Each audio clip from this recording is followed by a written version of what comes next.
Here we go. All right. Thank you guys for coming. This is our presentation on communication boards for Willow Preschool. This is done by Garrett Harrington, Kayla Dickin, Ashley Fraze, and Alicia Sandoval. And here is our introduction to Ashley. Hi everyone, I'm Ashley Fraze. I currently work as a board certified behavior analyst at Golden Staff's ABA. I have worked in the school and daycare settings. I have had experience in behaviors such as tantrums, self-injuring behaviors, elopement, and property destruction. I am truly passionate about this field due to my son being diagnosed with ASD and ADHD. Becoming a BCBA has not only been rewarding for my family, but has also allowed me to support and empower families facing similar challenges as me.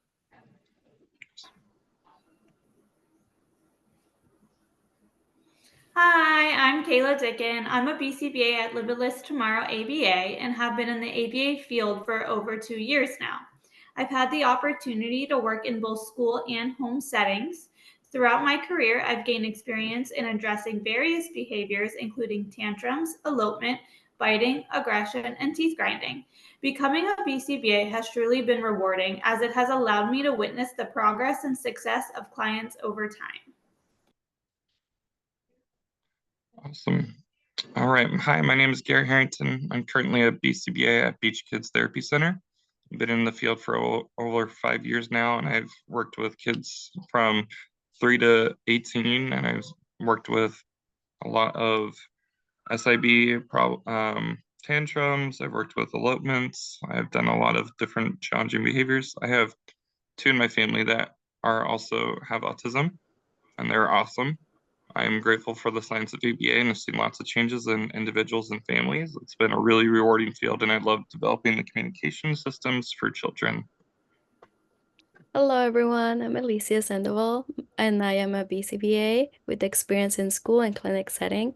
I have worked with children from ages 3 to 9, focusing on maladaptive behaviors such as self-injury, tantrums, and elopement. I enjoy seeing my clients succeed with the help of ABA practices. All right. So a little introduction to Willow Preschool is that it has 24 classrooms with 8 to 12 students, along with a teacher, 2 assistants, and a principal who oversees the school. There are 2 full-time speech therapists, 1 occupational therapist, and 1 physical therapist. In addition to the school staff, there are 4 to 6 volunteers available daily from the program.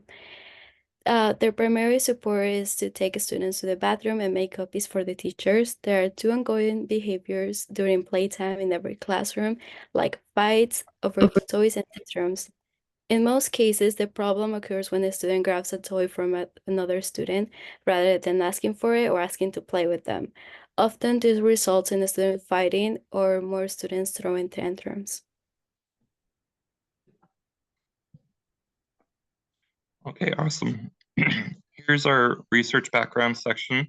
From our research, there was a few articles, and from Cal Fero, his study that showed that the effectiveness of using communication boards as augmentative communication intervention for individuals.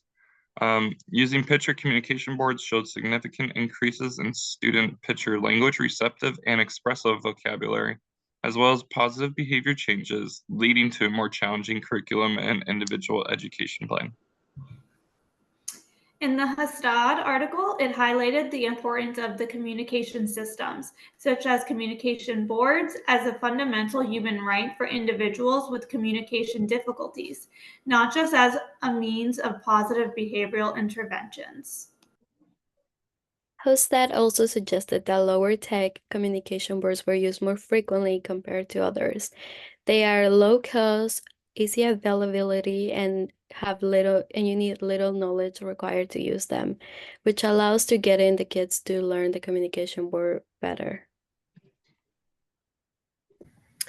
Laura 2013 study shows that children with autism acquire alternative communication modalities differently, highlighting the importance of assessing modality preferences.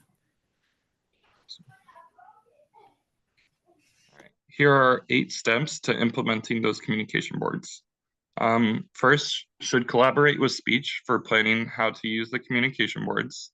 Second is to download and make a communication board. You can find them on Google or you can find them on other communication devices websites.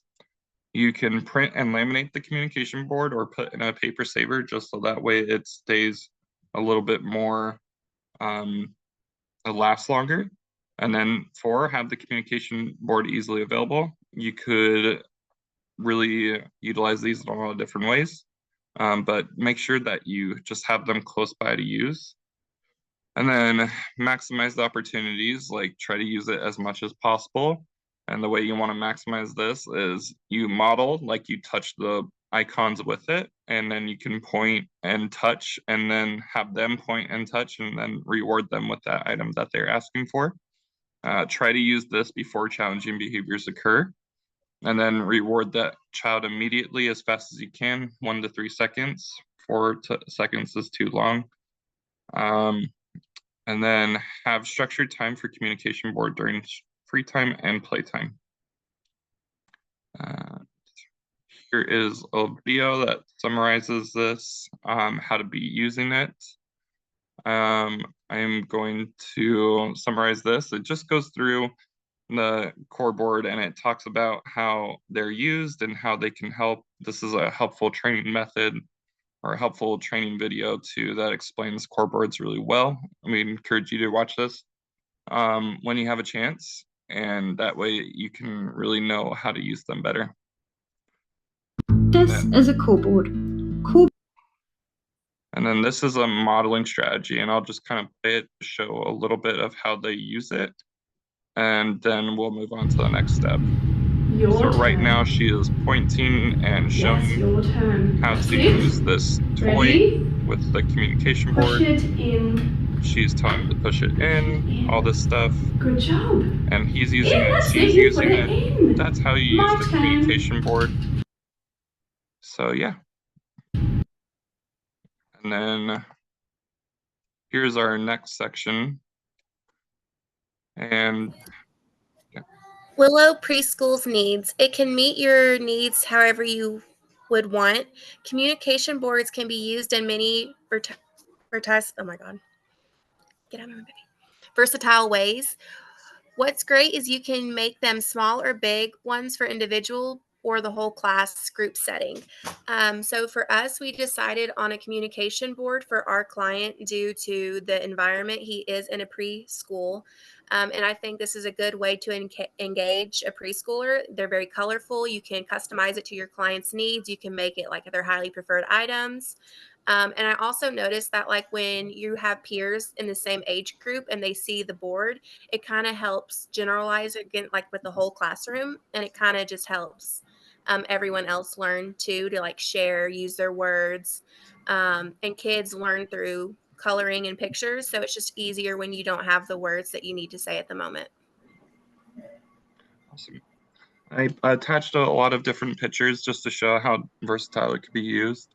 I like this one in the bottom corner, and it's a little smaller of a core board, but it looks like it's more of a necklace. So it could be, a student could have this around their neck and just be really easily accessible, and you could quickly prompt the thing that they might be wanting on there.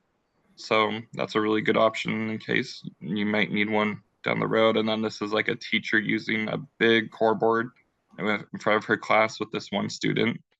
That was really cool. And this one was at a park on a board. It's just at a park in a play structure, and it allows the kids could explain things to their friends maybe that might be struggling. But there's lots of different ways that this could be used.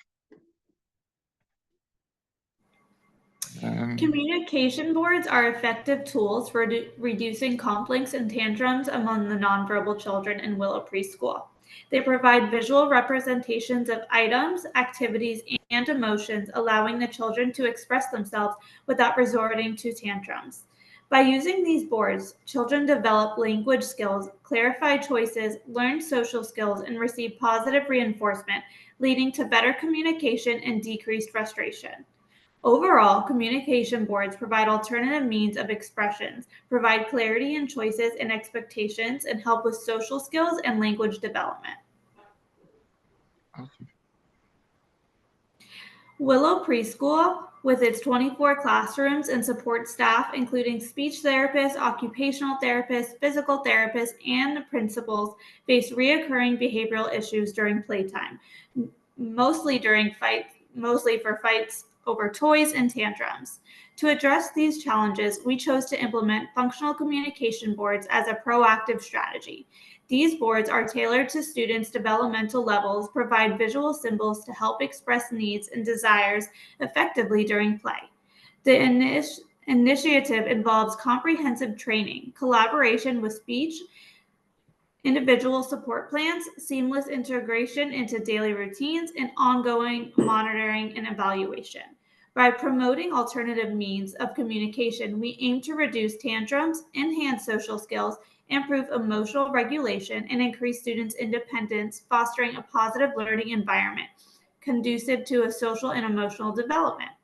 The implementation of communication boards in the preschool setting offer a significant amount of benefits for the students and the educators. By enhancing communication, reducing behavioral challenges, fostering independence, and promoting social skills, communication boards contribute to creating an inclusive and supporting learning environment where all the children can thrive. Awesome. And then on this slide, we did final tips to help just kind of put it all together and help like y'all make your own communication boards that help fit your clients' needs. So creating a successful communication board involves creating, planning, and concentration of users' needs. Here are some tips to help you make a communication board successful. Number one, understand the user. It is critical to understand the communication needs and abilities of the individual who will be using the board. Consider their language, skills, preferences, and any specific communication challenges they may face. For example, if you have a client that loves cars and you know that they have like a problem with communicating that they want their car, you could put like a picture of the car for toys, and then you could, have the I want sign and then cars. Number two, organize and customize. Arrange the symbols and pictures on the board in a logical and intuitive way. Customize the board to suit their unique communication style and interests if possible. Use high contrast colors and clear visuals to make it easier to navigate. So, like our client is in preschool, so our board is going to be colorful, bigger pictures, easy to understand words, and more like sign language. But if you had a kid that was in high school, you could use bigger words, less colorful pictures, or like more symbols that like fit their needs. And then number three, the most important is to provide training and support. So if y'all don't have the support and training to or the teachers to generalize it, then it's not going to work when we're not there as the RBTs and BCBAs. It's just really important to have the proper training. So number three, offer training to the user, caregiver, and support staff on how to use the communication boards effectively. Encourage, practice, and provide ongoing support to ensure that everyone feels comfortable and confident using the board. By following these tips and continuously seeking feedback from user, you can create a communication board that enhances communication, fosters independence, and improves their overall quality of life for those who rely on it. And here are references for the articles that were suggested early in research background, and these are links to the videos that we'll send out as well, and then our picture reference too. Thank you. We hope you've enjoyed this presentation, and thanks so much. Thank you. Thank you.